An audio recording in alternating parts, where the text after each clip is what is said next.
want you to know how great God is, that young man knew I was praying for him.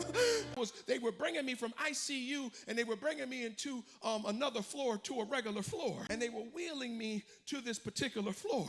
But when I got into the hallway, a young man came from another door in a wheelchair with his parents, and I looked at his parents and I could see the fear on their face.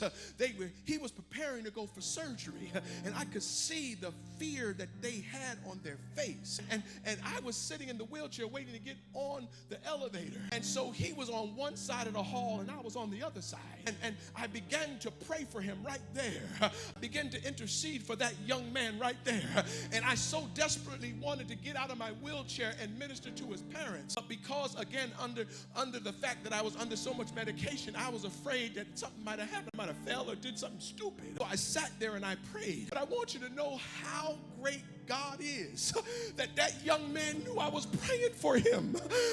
When he got on the elevator, as they wheeled him in and they were wheeling me on, he looked at me and gave me the thumbs up and shook his head. I want you to know that God is up to something. God is trying to get us to move outside of what we're dealing with to help somebody else. You got to learn how to shift your focus. Have your neighbor say, shift your focus.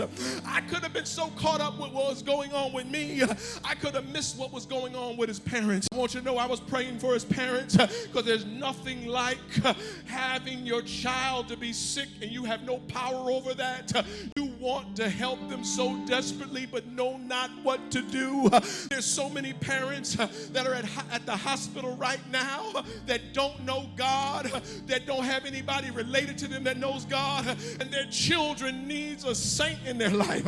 I'm here to tell you that when we move outside of ourselves and recognize there's people that we need to minister to, come on somebody, we would find that there is so much territory for us to go and minister to someone that needs our help.